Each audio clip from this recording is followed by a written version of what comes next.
Ini ndinoitwa muzvare Kanyati Memory. Ndinoshanda ndiri kuZimbabwe Youth Council. Basa rangu nderekuona kusimudzirwa kweVechidiki muno muHarare Metropolitan Province.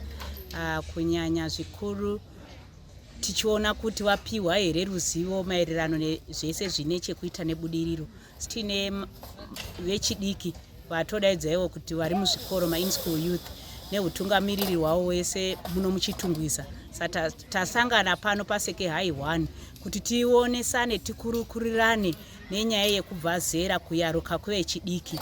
Saka pano paparukurukurwa nyaya dzepuberty, mashanduko dzinoita mumwiri nenhengo dzemwiri, uyezve nyaya yemenstrual hygiene yekuenda kunguva kwevanasikana.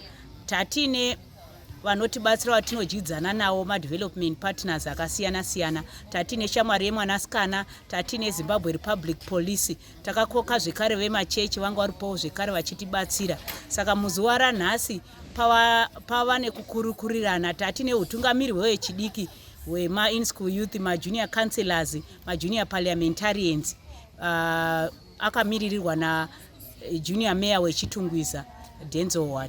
Vana vanga vari kudzidziswa kuti kuyaruka chinhu chinoitika muupenyu. Saka ndavasamhanye zvinhu zvese zvoto zvine zera, ndavamirire nguva. Kana vayaruka havatoti vava independent, vava kuzvionera. Vanoramba vachidzoka kumubereki, kudzoka kuvadzidzisi. Zvatakakura munguva yekare tichiita kuti azvara mwana anenge azvarirwa community yese. Toita chirwirange chekurera vana kuti tikwanise kumira tichichengetedza culture yedu. Zvinogara zvichirehwa izvo nevakuru kuti ngative vanhu vanochengetedza tsika dzedu nemagariro edu. Ndo zvinoita kuti zvimwe zvirwere zvatiri kusangana nazvo, matambudziko atiri kusangana nawo muupenyu, kunyange violence iri kuitika chaiyo mudzimba, tinenge takukwanisa kuzvikamura nekuti tinenge tachengetedza tsika dzakanaka nemagariro. Panapa tanga tichidiscussa nyaya dzekuti kune pressure kana kuti kufurirwa kwevanhu kudzidzisa kuti kana iwewe wasvika pazera rakati pane zvaunotanga kufila, pane zvaunotanga kunzwa mumwiri mako, then shamwari dzako dzoya dzokufurira kuti ita chakati. Tanga chivataurira kuti aiwa hachifaniri kufamba chidaro because kana wapedza chikoro uri kuzongodzokera kumba kwako kwawabva uri 1, vese vaikufurira vanenge vasisipo. Tichivadzidzisawo futi kuti zvaunotaura kuti ma-decisions zvaunoita izvezvi ane zvaanozoita kufuture yako. Zvaunoita uchiri kuchikoro zvinozoita kuti kuchikoro kana wapedza chikoro unongosharama mperi upenyu hwakaita sei. Vechidiki vanosangana nematambudziko akasiyana-siyana, kunyanya vasikana vanenge vasvika panguva yekuyaruka. Vakuchitanga kudevelopa vachikura muviri, and then pakadaro vakuchisangana nevakomana vanenge vachida kuvashandisa. Uyezve kuvakomana kune vamwe vakomana vari kusanganawo nezvinovanetsa mupfungwa kuti uyu ane musikana, ina handina musikana, uyu ane zvakati. Ufichi nguva yacho ndonguva yacho iyi yekuyaruka yavanenge vachisangana nematambudziko ese yanenge achivatadzisa kuti vanyatsokufunga ramangwana ravo zvakanaka. So ma-challenges aripo pavasikana pane nyaya yemenstruation.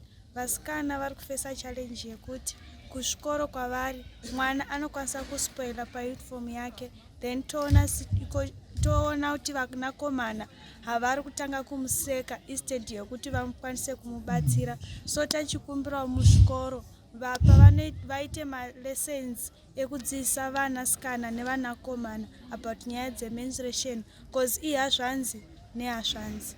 Saka vanofanira kuve vachigona kubatsirana. Kana umwe wavo akanganisa vafanira kumubatsira, uye kuzvikoro vanofanira kuisa ma-sanitary wares mumatoilets nemasanitary bins. Vodzisawo vana kuti chii chavangaita kana azvispoila, bit kuchikoro kana kumba. Even kumba vabereki vanofanira kuvawo nenguva nevana vavo. Of course vanenge vakaneta vabva kumabasa, but tokumbirawo vabereki muwanewo nguva nevana muchivadzidzisa nokuita sei, because izvezvi pane nyaya yesocial media. Vana they try to cope with social media, vachida kutora social media kuita reality. So tokumbirawo dzidziso vabereki kuti muwanewo time nevana, mudzidzisawo vana zvakakosha neunhu, because tiri kuona pane nyaya futi yepeer pressure. Peer pressure is the most thing chiri kuita kuti vana varasike especially kumaschools because nenyaya yesocial media munhu ari kuona movie aona movie akutry kuona movie raranga achiona into reality mubereki asisina discipline mubereki wake akutumwa akutsiurwa akupindura akushaya discipline